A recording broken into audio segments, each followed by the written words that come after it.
I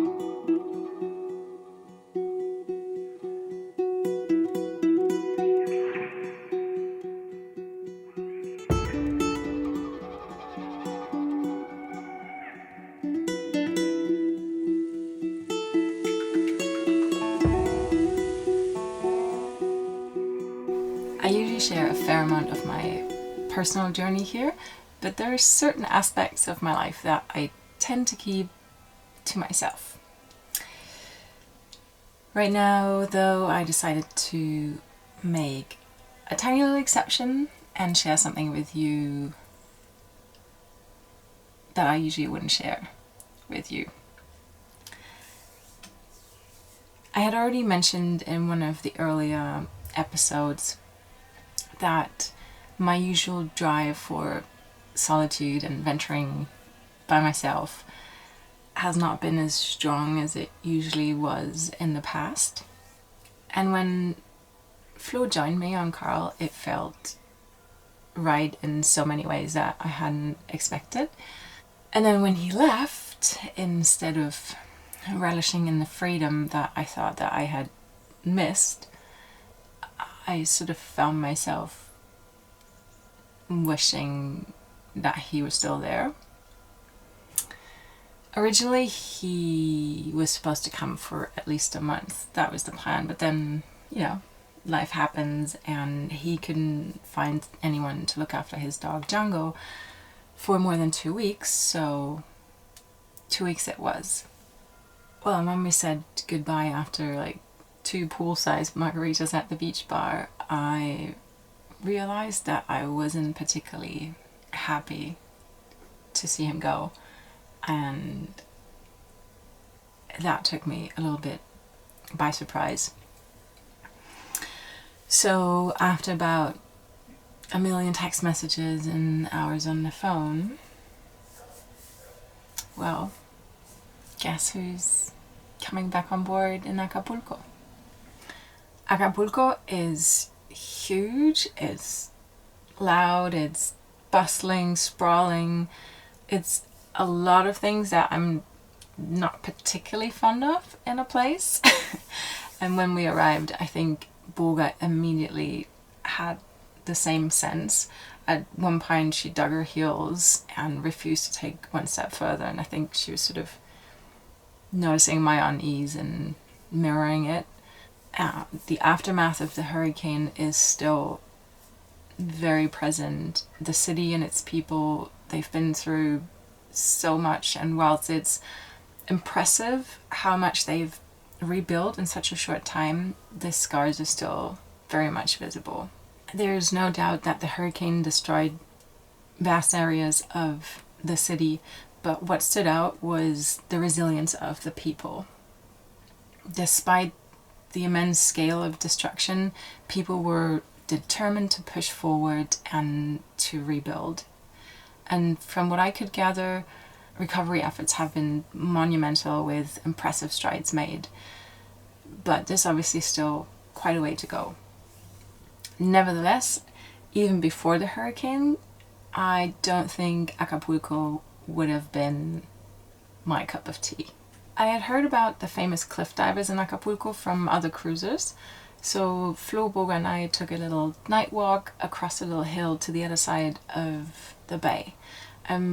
Watching the cliff divers was pretty amazing. They're quite skillful and absolutely brave. They climb up these steep hills and they jump off into what doesn't seem to be very deep water. Definitely would scare the heck out of me. It's quite the tourist attraction. It's probably one of the more stable income sources for some of the locals, but there's also some critical voices because there is quite a bit of risk involved in this attraction, and there have been voices saying that there have been injuries or worse due to the risk involved in these activities. So although it was pretty spectacular watching them, I did feel a little bit ambivalent being involved in this attraction due to the risk that people are taking.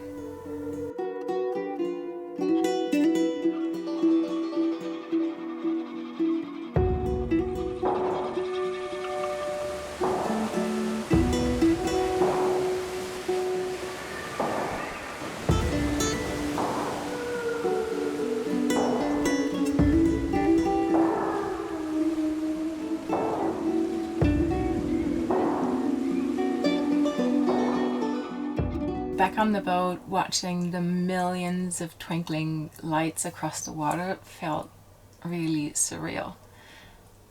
But although I really loved the nightly light show, I was more than happy to lift anchor and go back to sea and find a slightly less urban place to drop the hook.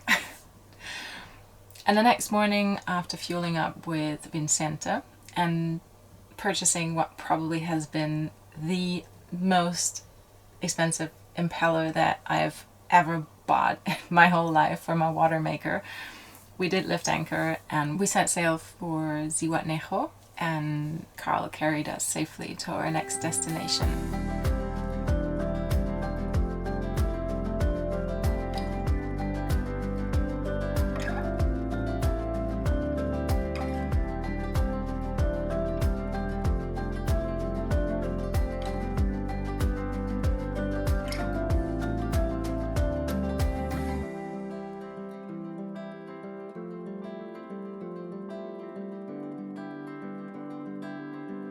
We're currently anchored in Zihuatanejo and we haven't done our paperwork yet, so we're on our way to town because there's 2 anchorages in Zihuatanejo. One is here in front of Playa Ropa, I think it's called, and the other one is in town, but we like this end better because it's a little more away from town. And now we have to head in, potentially with a bus, right? 13 peso bus that we're taking to town. Made it in safely with the kayak, 2 people, 1 dog. It was a little... And a wet butt. And a wet butt. But that was the only thing that was the result of that. We actually landed pretty well. Looking forward to explore a little bit of Zihuatanejo, see what there is. Apparently there is a nice art and music scene. So let's see if we find any of that. And bars. Right, and bars.